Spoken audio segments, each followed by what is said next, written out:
participé à des festivals de quartier? Forcément, je dirais, quand on fait un film qui s'appelle Paris, forcément la notion de quartier est importante et puis la notion de, simplement d'habiter Paris, d'être un habitant de Paris. Cédric est quelqu'un qui, je ne sais pas s'il joue, mais qui est vraiment excessivement proche des acteurs. C'est très important d'avoir un partenaire comme metteur en scène qui, par son écoute, par son attitude, par le peu de choses qu'il peut vous dire, parce que c'est pas la peine de remplir des romans à chaque fois, la direction d'acteur, c'est n'importe quoi très souvent. Lui, en très peu de choses, vous met en confiance et vous donne les moyens de donner le meilleur de vous-même, je dirais, que vous ne savez pas. Une pulsation cardiaque, une émotion, une appréhension, c'est ça notre métier. Très bonne projection et à tout à l'heure.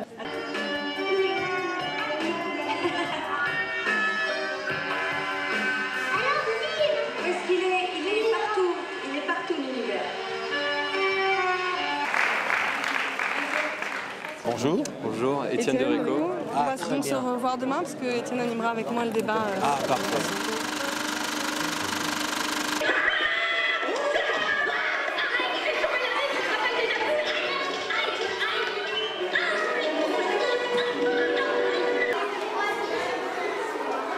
Est-ce que ça vous a plu les enfants?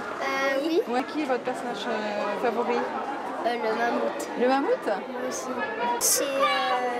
C'est le petit écureuil avec son gland. D'accord, allez-y. On va démarrer là dans peu de temps d'ailleurs. Non, mais c'est une caution réussie, je comprends pas pourquoi ils ont fait la chose. Je suis très content, c'est la première fois que j'ai un vrai rôle. Première allée, je suis pas allé en première en Belgique parce que j'avais pas envie de passer des soirées.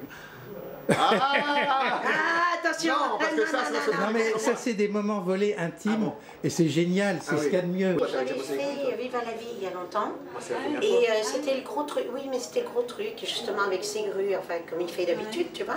Devenu un ami du cinéma, du 7e aussi, de Cédric Lapiche ou un peu un mélange de tout ça? Un mélange de tout ça, du cinéma, de Clapiche, mais surtout du cinéma puisque c'est le seul endroit où il faut voir un film, c'est dans une salle de cinéma. On fait la présentation et puis j'ai une lecture pour demain. Écoutez madame, si on commençait par le commencement. Et quel commencement? Et la rencontre avec vos deux victimes. Pourquoi est-ce que c'est réellement important d'avoir un festival du film pour l'arrondissement? Moi je considère que le festival du cinéma et le cinéma, c'est un élément de culture et d'identité. Et je trouve que le cinéma français fait partie de notre patrimoine et de notre identité. Et s'agissant du 7e arrondissement, je trouve que ça fait partie de l'identité du 7e arrondissement. Je considère que la culture ne doit pas segmenter ou exclure. Elle doit rassembler. Donc il faut que tous les goûts, que toutes les sensibilités s'y retrouvent. C'est le propre de la programmation que nous avons faite cette année.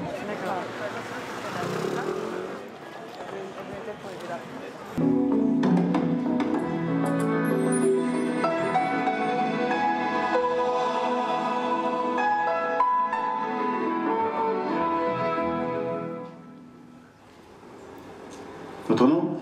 Fauque FAQ. Elle n'est pas morte.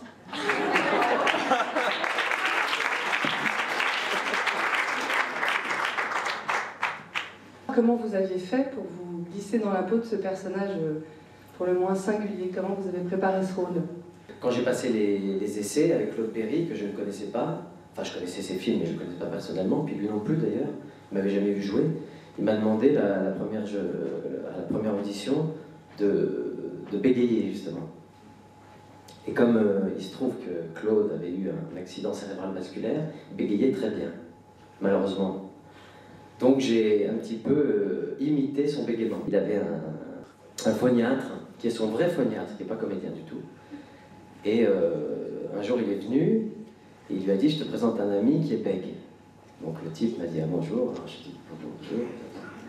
J'ai bégayé, et puis il a dit « C'est incroyable, c'est pas beaucoup, mais voilà, il faut que vous fassiez tel exercice, tel exercice. » Et donc Claude m'a dit, bah, tu vois, c'est impeccable, donc même un phoniatre, il s'est fait avoir, donc le rôle est pour toi. Voilà.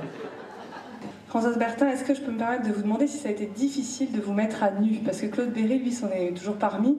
Mais il a dit, c'est extraordinaire qu'elle ait accepté sans aucun problème de se montrer nue. Non, il avait très peur de ça, ça comptait beaucoup pour lui, parce qu'il a un amour de la peinture, et il a tout de suite une image de ce que ça peut déclencher comme émotion, un vieux corps, la chair flétrie et tout ça.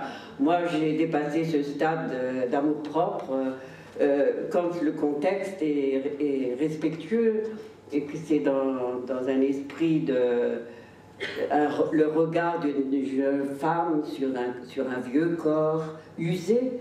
Moi, je trouve que c'est un des plus beaux plans du film, justement. S'ils sont bien traités. Personnel. Il n'y a pas de mauvais idées, il n'y a que des mauvaises façons. Regardez ta marchandise. Plutôt que de montrer, je cherche à faire ressentir, ça me plaît. Plutôt que d'entendre l'acteur dire « Ah, finalement, qu'est-ce que je suis bien à la campagne ?» Eh bien, quelle image, je me suis creusé la tête pour me dire qu'est-ce que je peux faire pour qu'on comprenne ça de nous-mêmes, sans qu'on nous le dise. Vous avez travaillé sur le film qui vient clôturer le festival. C'est un film qui a une histoire assez extraordinaire, parce que c'est un premier film qui a fait le tour du monde, qui a gagné plein de prix, dans le prix du film européen, l'Oscar du meilleur film étranger. Alors comment expliquez-vous cet immense succès de La vie des autres? Ça nous donne à voir la réalité d'un système qui n'existe plus, mais qui trouve probablement des parallèles encore dans le monde contemporain, voilà, sous d'autres formes. La musique dans ce film est très importante parce que c'est un film tout en silence, autant en bavardage qu'en silence finalement. C'est vrai, mais par exemple Florian, donc le réalisateur, avait lui aussi bizarrement peur que son film soit trop intellectuel, qu'il soit diffusé dans des cercles d'arrêt d'essai.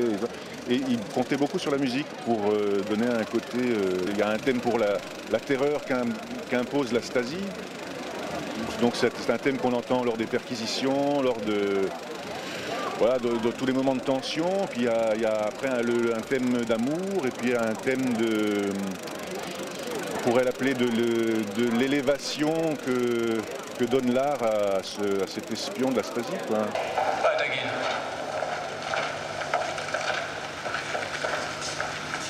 Anrede, Herr Hauptmann.